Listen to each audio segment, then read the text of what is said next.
Welcome to a Saturday night.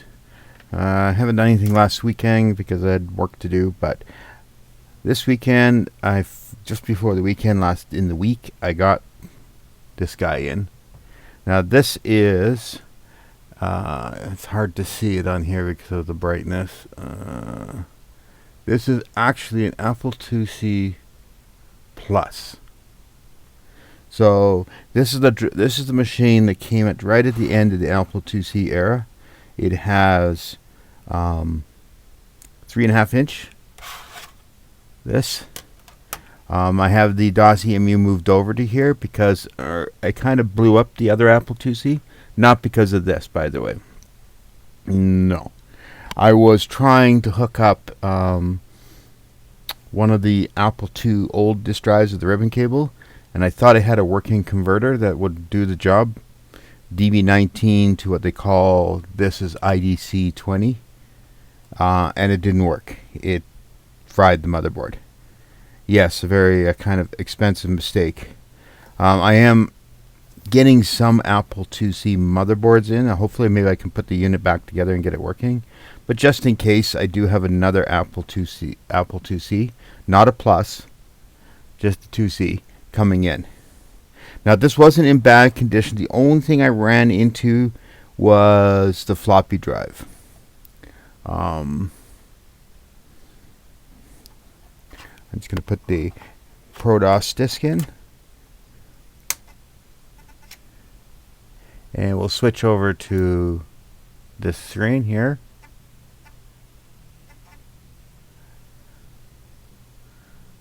Okay, so what I have to do, I guess, is this one. There we go. So the ejection on the floppy drive was it wasn't ejecting disks. But I think what it is, from what I've been reading, the lubrication sometimes needs a little overhaul on these drives. Apparently this is the same problem that the early Macs suffered and stuff, because they all used apparently the same floppy drive from Sony. But it seems just using the unit for a bit fixed the ejection / problem. They just started working fine. Now on the EMU, I get to use the 800K side of the EMU, so it's now emulating a 3.5 inch floppy drive on the outside, but I can emulate the 5 1/4, and I can boot standard. So this is, ProDOS on the Apple on an 800K disk that I booted. So if I flip a little dip switch back here, and we go to this guy here, and I say restart, and I pick Apple II 5 1/4 floppy, and then what you have to do, I'm just going to eject the disk, turn off this, and you turn it back on. It's now on Apple II 5 1/4 mode, and I go down in the EMU to 5 1/4 inch disk, and I think it's utilities. And we go to DOS 3.3 master. Okay. And if I go back to Mr. Capture here,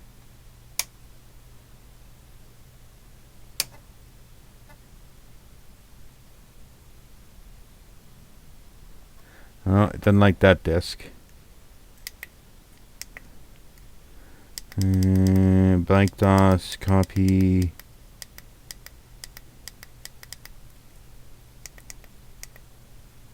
There's a ProDOS in here. There should be this DOS 3.3 master should work. Let's try it again.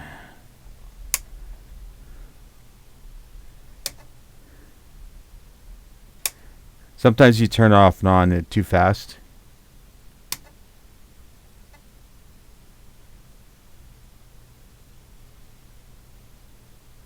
Hmm.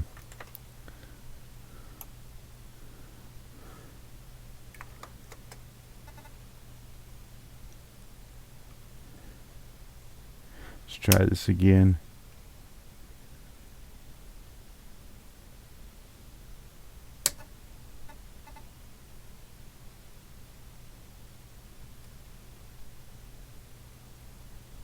There we go. Had the dip switch in the wrong position.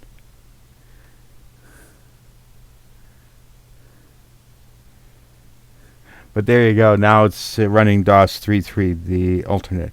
But there's a really weird thing I didn't even know about.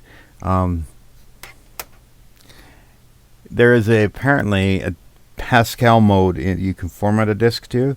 It's supposed to behave a lot like the DOS 3.3 layout, but designed for large format disks like this floppy disk, this particular 3.5 disk, making it 800K instead of 143K, which is what currently is booted. But everything seems to be working fine. Another change in this unit.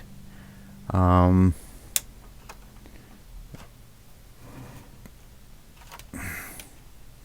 just going to put these aside for a sec. I'm going to take this off the bench right now, actually, anyway. So the serial ports are now 8-pin mini DINs in here instead of the big DIN connectors.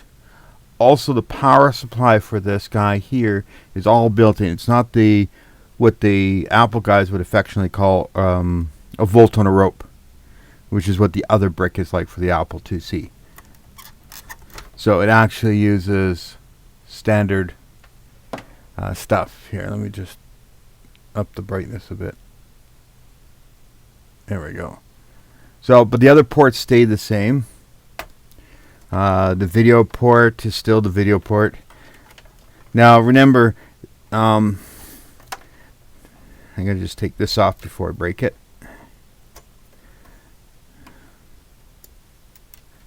So I have another one of these guys here, not this one with the jumpers on it, but a plain one. I thought that was okay to convert from DB19 to IDC20, but it didn't work. And yeah, I killed an Apple. So, but this one is working perfectly fine. And I am going to just put it somewhere. There we go. And I'm going to just put this in the bin of Apple stuff.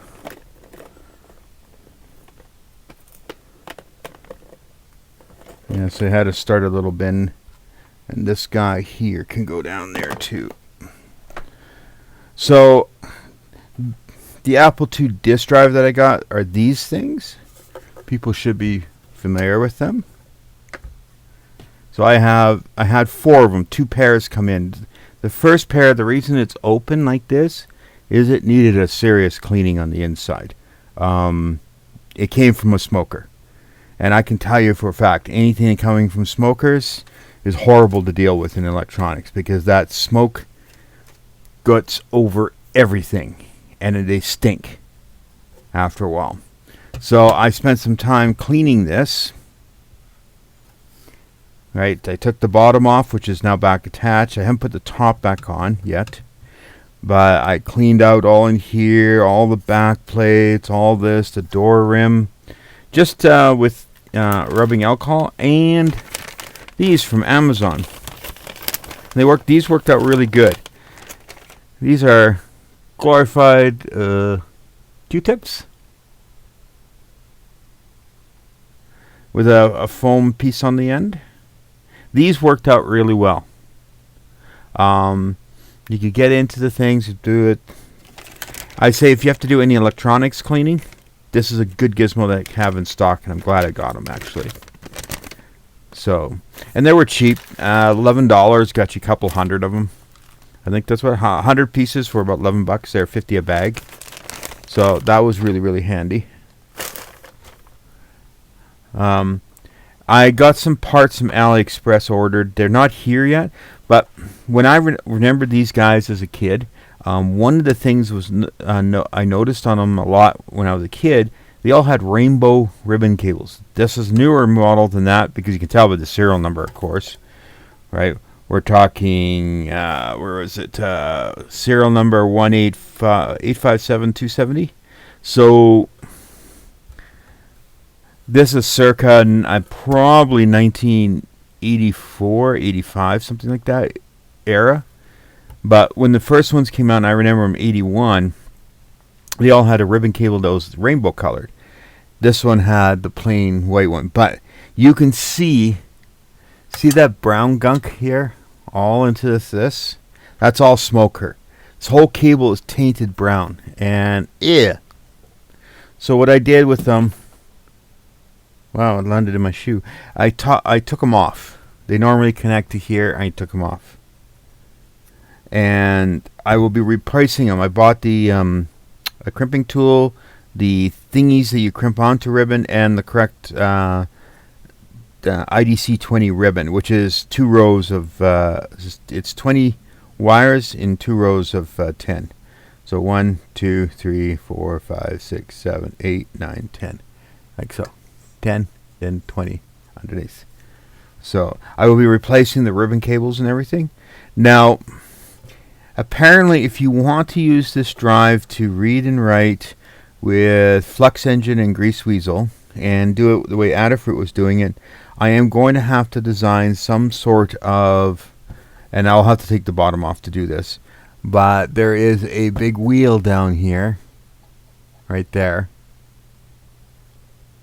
This is the white one, but underneath there's a big flywheel, okay? And what you want to do with that is put a sensor on it, send the wires out here, and through the wires you'll get knowing every revolution of the disk drive goes by. Chung, chung, chung, chung, chung. So we are going to do that, but not quite yet. The other 2 drives I got were pristine.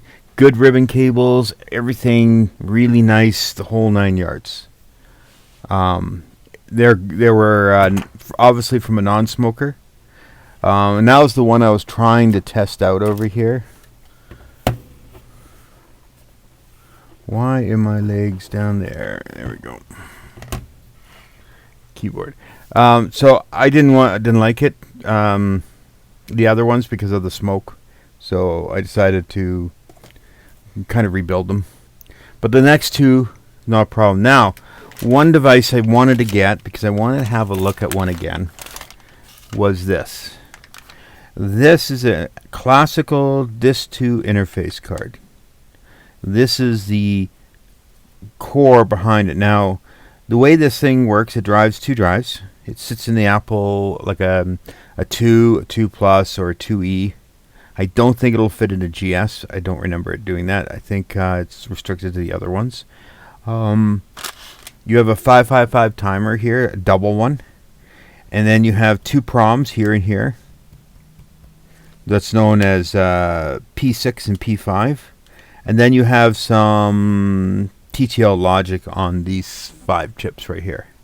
So the idea behind this is when you plug this in, this card shows up at a certain memory address in the system that when you boot the system, the 6502 looks at that memory address because that's the one it has to look at to start booting code, finds this in the thing, and it boots one of these proms. I can't remember which is P5 or P5 or P6.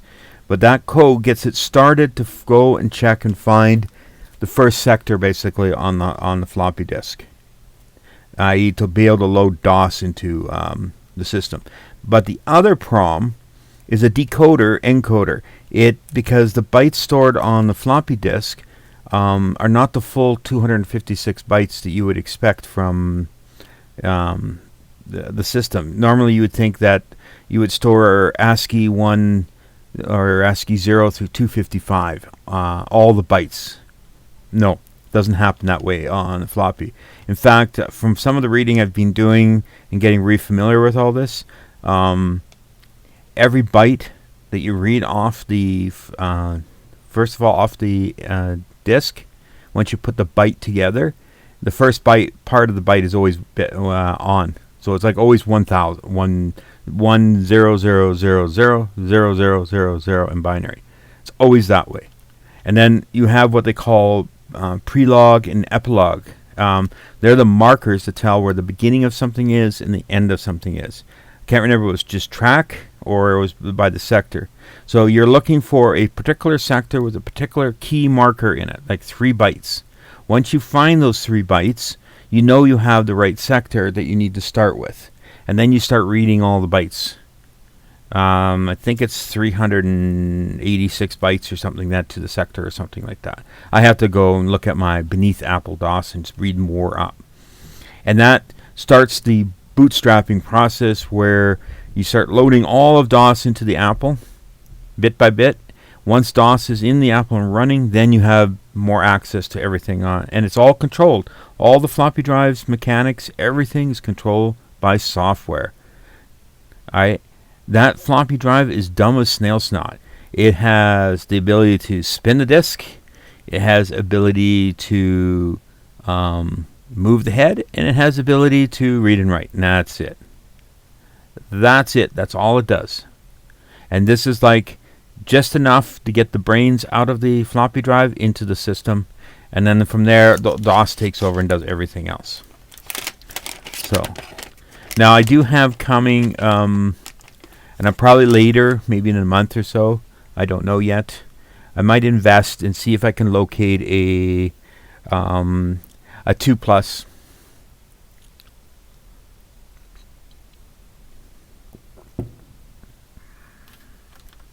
And then I would have the place to put the card in. But at the moment, I don't have that.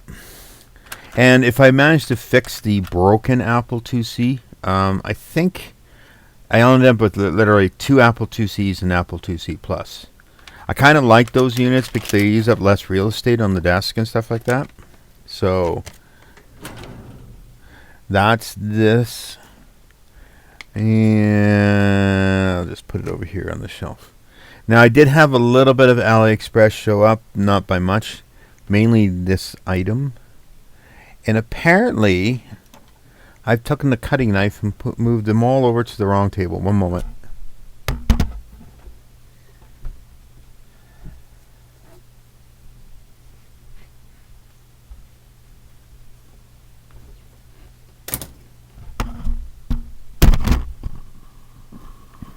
Now that Apple IIc Plus did come with its 2 manuals and everything, just it didn't come with any floppy disks or anything like that. It also came with a working monitor, so I do have technically a working Apple monitor.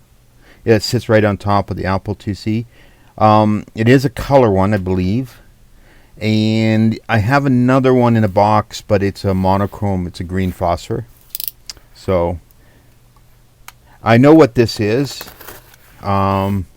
This is the item that Lady Ada was using. It uses all the time to build her little prototype things when she's sitting in the lab. So, doink. And put that in there. Let's turn the brightness down a little bit. So, this is those little heater ovens that you do your work on. You place your things on. It's what stopped me from doing my little project of the Hub 75 triple connector for the Raspberry Pi. I was unsure if I could do all the soldering correctly on it. So I have the soldering paste, I have the SMT parts, surface mount parts, and I now have the little ovens. So let's take the little oven out of the thing here. Ooh, that's quite the box to get it out of. There. So this just plugs off USB. So here's our little oven. And when I say little, it is a very little oven.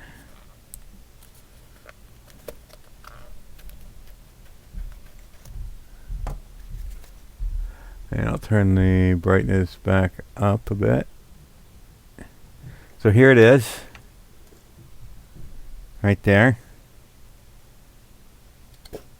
This comes out for, I guess, for cleaning and stuff like that, but you plug it in. You plug in a little USB cable in the back, a USB-C. And they give you one in here. Now, there are a couple of variants of this kit. I chose the one without the power brick. I don't need a power brick. Right, I've got the thing. Ooh, that is a very nice cable. Guys. You can tell when you got crap cables, but this is really, oh, this is nice. This is really nice. This is that really good rubber silicone type cable. But all its job is to do is to power this thing. There's no data in this cable. I doubt if you plugged anything in there, it would pass any data signals. Right? I suspect it only pack power. Okay. Now the sucky thing about it is, I would have to do this because my power bank, it doesn't have a USB-C port on it. But that doesn't really matter. It's nice to actually have one of these cables. In fact, I will put this cable in a bin over here.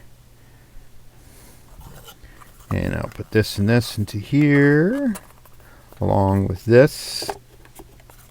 Keep this out.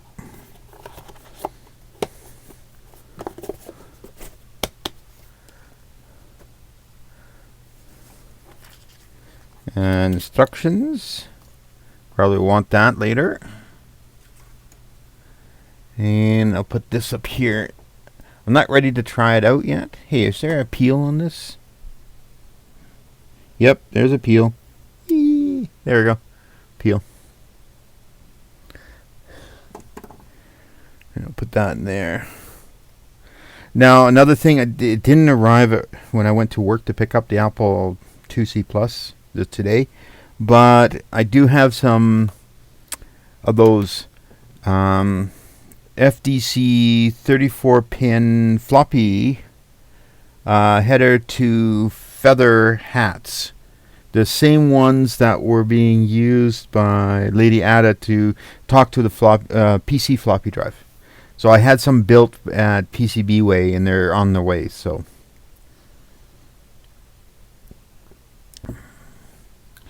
and that guy can go back in here. My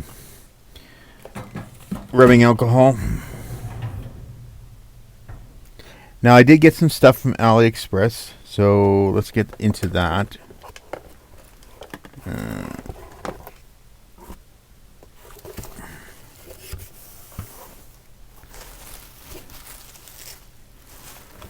So we got a bunch of stuff here.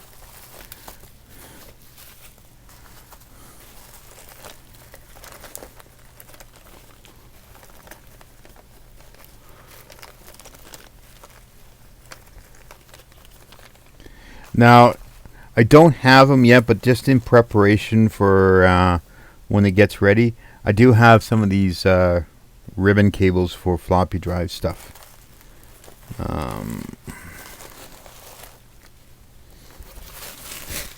Okay, I was after the piece of paper and getting rid of the bubble wrap. There we go. And I'm just going to put this, and we'll go through this.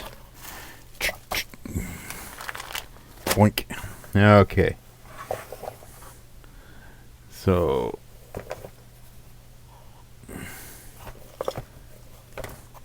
the first one we have the updated feather.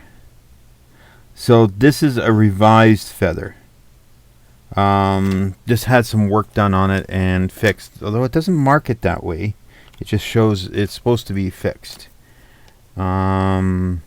I believe this is the free little Stemma QT board that they give and the free prototype board. I picked a couple more pink feathers up because I like to come. And ESP32, yeah, that one. Another QT board. What's this one? Oh, yeah. I like these things. They're fun to play with. This is the smaller little GPS unit. So I don't think I have this yet. This version. Another of those.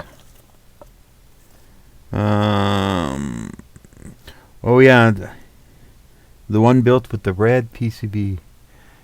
Maybe I can zoom in a little bit here, and then do some focus work. There we go. So this one was the ADXL 343. And then we have, oh, the charger. And then we have the charger. And then we have here I Spy. It's a TFT display.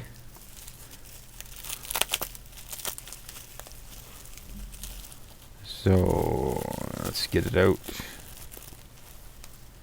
Here we go. With the legs on it and everything. And it has a little memory card on it. Yep, and a little micro SD card.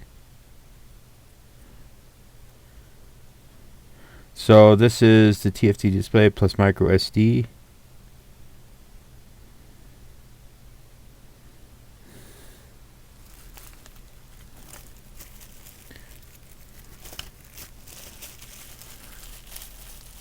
And then we have, as you know, my habit, I always tend to buy 2 of everything. So that one is the 1.9. This is a slightly smaller one at 1.47.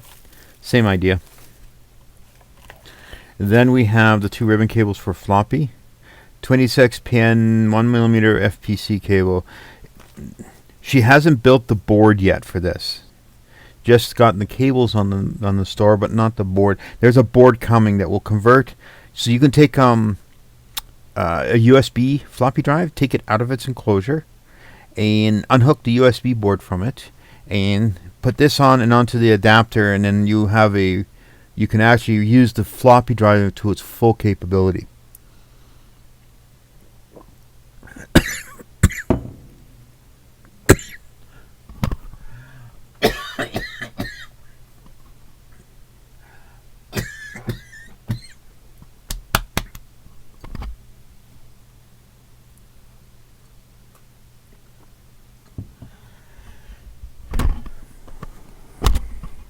Wrong tube. And then we have, whoa, that's a change in voice. Now, they were talking about on Scott's deep dive about a board that can actually be not only a USB device like a trinket or anything like that, but it also can be the other way around. It can actually host USB devices. So it acts like the host controller in a computer. And he was using this particular Teeny, this guy right here, the Teeny 4.1. So I picked up a couple just for that sole purpose. I will have to, I think, pin one of these anyway.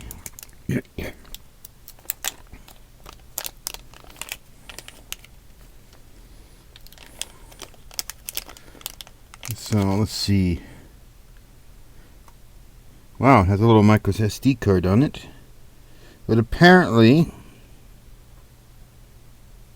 you can actually put more RAM on here too, by the looks of it here. I'll have to check on the specs for that. I think the card will tell me actually. So this card right here. So QSPI memory.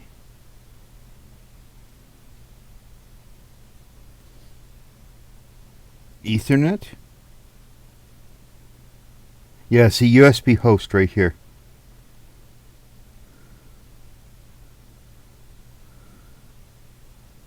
SD card, QSPI memory, and USB host.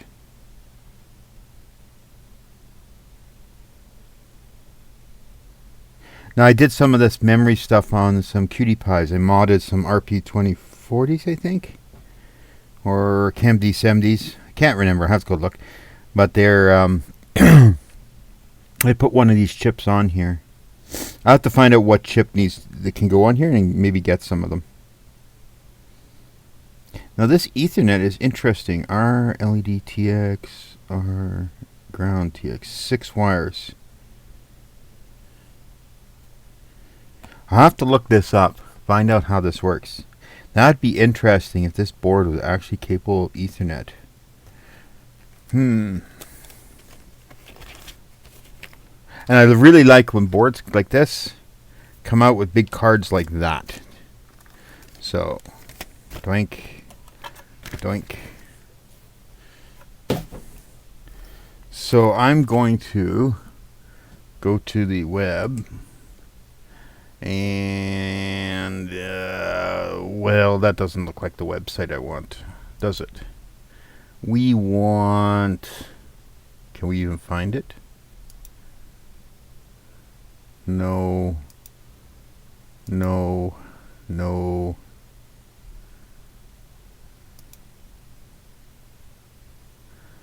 Well, there's the Adafruit one. Well, it doesn't matter if I can't actually find it right away. CircuitPython, FAT, S3, releases. Because we just go like this, and we go like that, and we go sheets, and boards and stuff. We'll just bring that back up. And new tab to the right, and we will bring it. Whoops. Can't have that. Oh, I hope I didn't screw things up.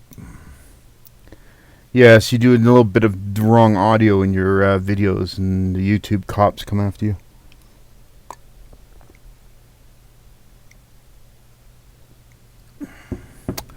Okay, so we need an Adafruit.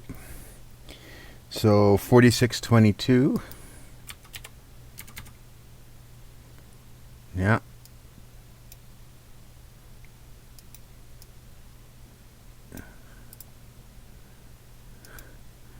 And then the spreadsheet, and we are going to go to microcontrollers.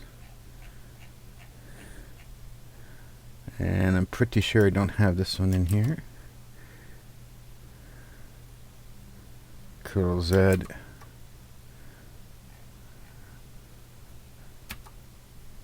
It helps if I'm actually on the right line here, William. Control V. There we go.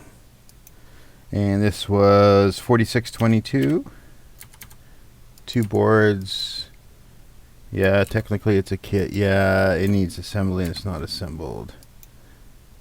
And I can't remember, this actually has Stemma QT on it. I don't think it does. I'm pretty sure it doesn't. No. It doesn't. That's more an Adafruit thing than anything else. Okay. What do we have next? I don't think I'll catalog the ribbon cables. It's not worth my time. So we have sensors. And we have 5397. I don't think I have a 5397 in here.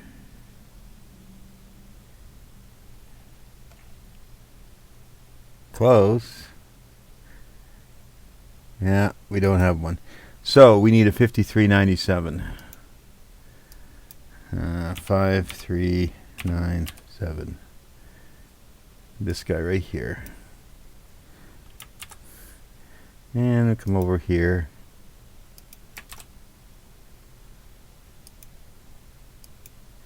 Five, 3, 9, 7, 2. Yes. No. And of course, it's got Stemma. Our next one is 5396.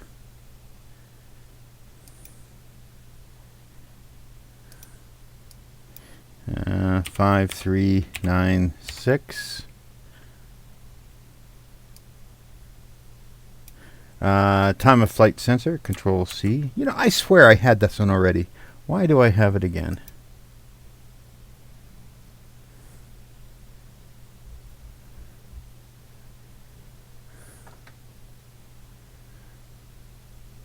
And we said what, 5396 on this?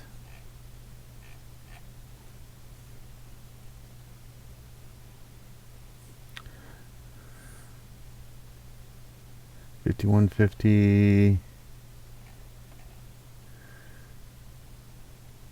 53.46. No, apparently not. At least the records don't show it. 53.96 to Y N Y. 4097. Control F 4097. Nope, we don't have a 4097. 4097. This is this one. Control C. This has Adafruit on it, or it's not Adafruit, is it? Oh, it does have Adafruit. Interesting. Okay, I said copy, right? Yeah, I better did do that again. So here and here, Control V, and we said 4097. Well, I said 4097. You didn't say 4097. And yes, no, and yes. Okay, yeah, it's getting a little warm in here. Doesn't help when you have two computers with reasonably good video cards and it generating heat. And the Calgary temperature has been going up and down like a yo-yo. All right, I think yeah,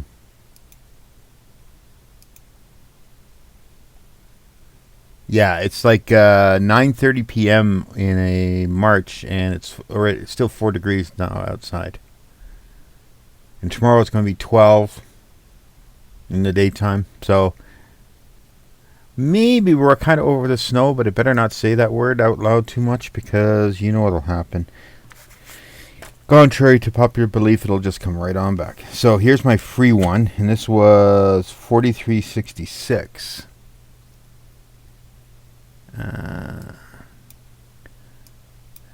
43.66, and I do have one, so I just changed that to 4. I think I've gotten that one twice free. Okay, so now we have, and I put this under probably sensors. So we have a 4279. 4279. This little guy. So you never ever get lost. Well, at least you hope you don't.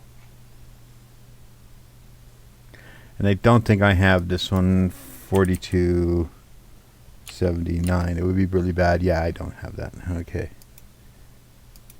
Control V. Now, this is technically a kit because I have to put the battery thing on. And this was 4279. And we have 2 of them. So technically it's a kit. It's not assembled, and it has no stemma on it. I don't believe. No, it doesn't. But it does have a spot for an antenna. I wonder if it just uses that standard GPS antenna. I don't see stemma on these, so I'm going to mark it as a no. Protoboard, that was under miscellaneous stuff. Half size, huh? Board number 14. Then we have the new one, 5394. One of the screens. 5394. This screen right here. And we go down to LCD. And I'm pretty sure I don't have this in here. Just double check. 5394. Nope, don't. So Control V. 5394. Technically, I have two of them, and technically it is a kit. I think I saw some wire thingies on there. So Shift yes. It's not assembled, and does it have a QT stemma port on it? I can't remember. No, it doesn't. So it has just the pins. So I mean, it probably has SPI/I2C in it, but not a stemma port. So those are those. And then our other screen here is 5393.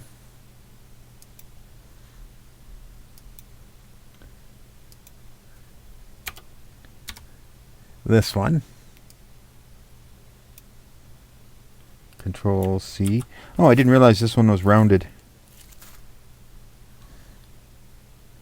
I think it's my first rounded display. And Control V. 5393 2.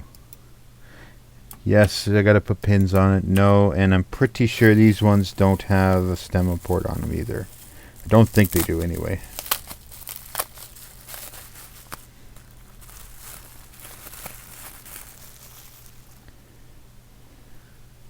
So this thing here, round, yeah, it's got round corners. SD card, just like the other one. Lots of pins on here.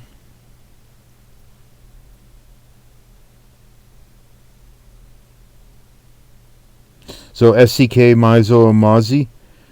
You can recognize what all that is. Okay. I Spy. I saw a really interesting thing, and I'm going to try this out later. Not tonight, but maybe tomorrow. It's called Wi-Fi Manager. So if you have one of those ESP32 cam boards, or really anything in the ESP32 line that has the Wi-Fi, you can put the stub of code into your code, and you don't have to then hard code credentials anymore into the ESP, and have to compile and put a new set in because you changed credentials. This allows you to have settable credentials, so the thing acts like a access point first.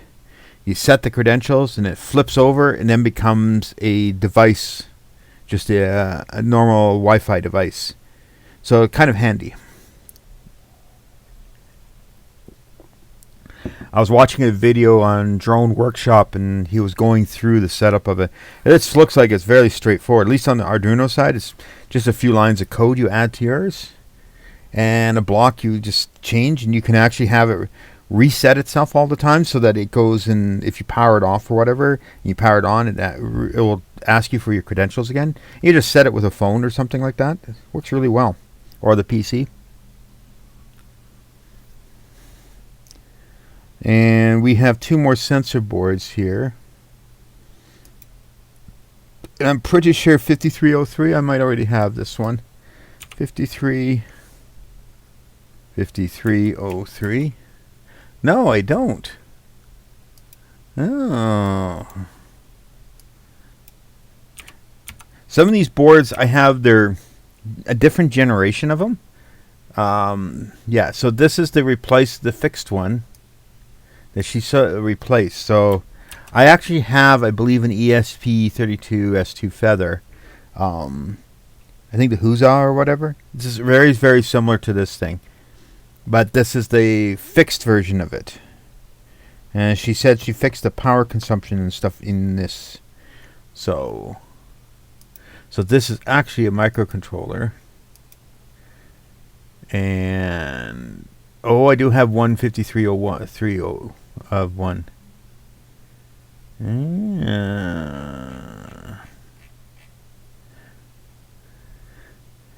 So I have to compare it. I'm pretty sure this is the revised one. I'll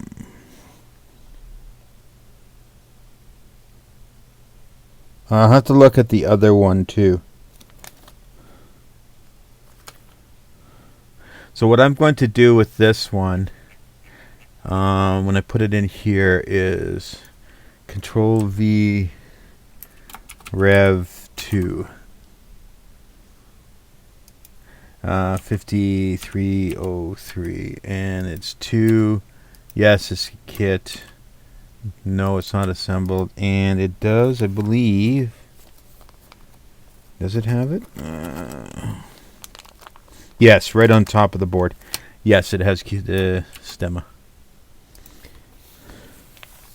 And then, of course, pink feathers.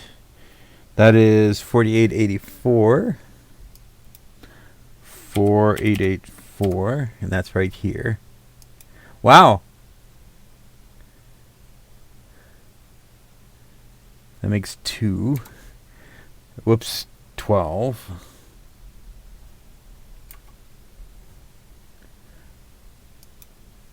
Did I not split out the pinks? I guess I didn't. I thought I did. Let's just check in here.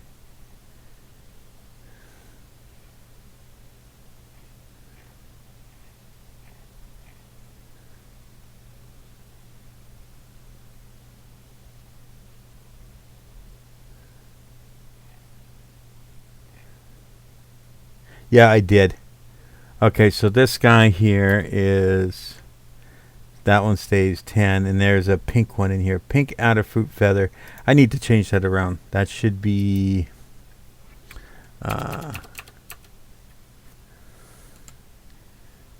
one right there. That should be pink, like so.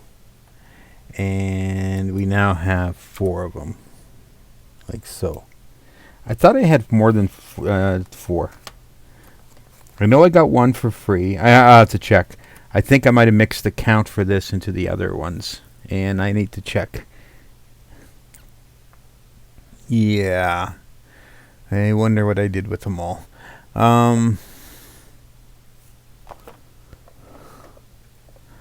So we have breakouts, little breakouts, more breakouts. Yeah, I got those, these guys here, the little mini ESP guys. So there's a pink there. Just get my ring lights out of here. So there's a pink, there's a pink. That's the other type of GPS. No, maybe I might only have 4 pinks.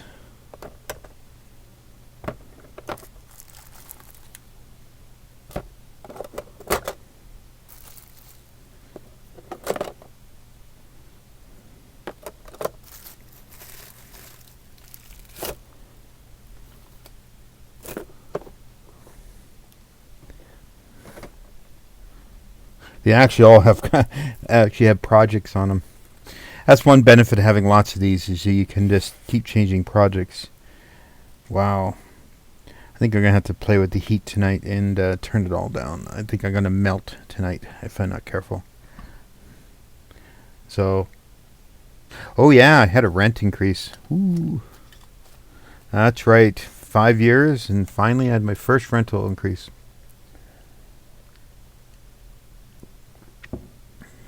If you're not aware, of course, I mean, it might be happening all over the place, but we've had a serious energy spike cost in Alberta. It's like, holy crap. Anyone on NMAX or whatever on the electric grid is just seeing their prices skyrocket for no good reason.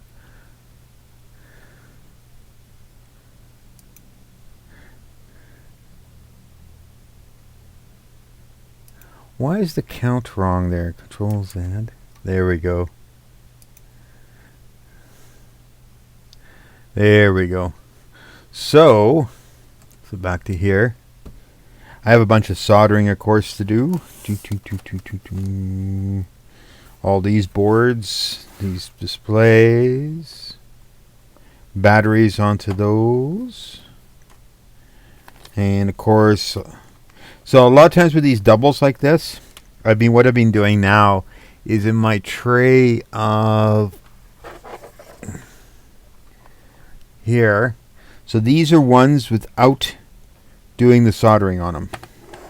Or I've reversed it and I've taken the pins off a set. So this is for working the sensors just without plugging into a breadboard. And so I'll add this one into here, like so. And this one I will solder. And then the 4VL53 LCD. Not the poly ones. The poly ones both need soldering because they actually go on QTs. But these four right here, the ADXL. Oh, they changed their bags. Adafruit is not using the bag sealer anymore. Oh, that's interesting. So this little red one here. These are worth saving, actually. These little bags, they're handy. And so I just put in the ADXL, and this ADXL needs soldering. And I've just put in this one, TLV 493D. This one here. Maybe I already have this one in here. I better check on that, actually. Let's see, BHT, MIM, AS, LTR, LP, VL53LX, TLV 493D. Okay, so we'll pin this one, actually. We will pin that one. And then the poly ones will solder. And that leaves the so the ADXL, we put one in there, the red one. The VL53L4CD.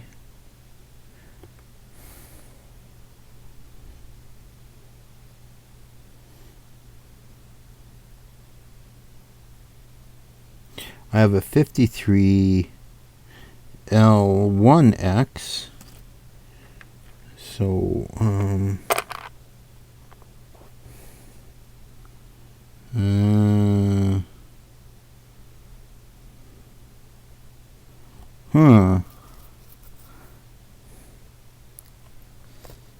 So, ADXL I put in there. ADXL I keep out for soldering. Oh yeah, okay, 53, okay, so open this bag up.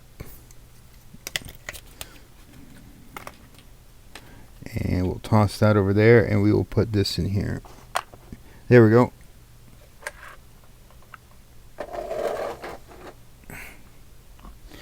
So we will solder that. We will solder this. Save these bags. And this guy can go back up over there. Yes, my bench is getting a bit crowded lately. And this guy can go in the drawer. I have a bunch of cables over here. HDMI.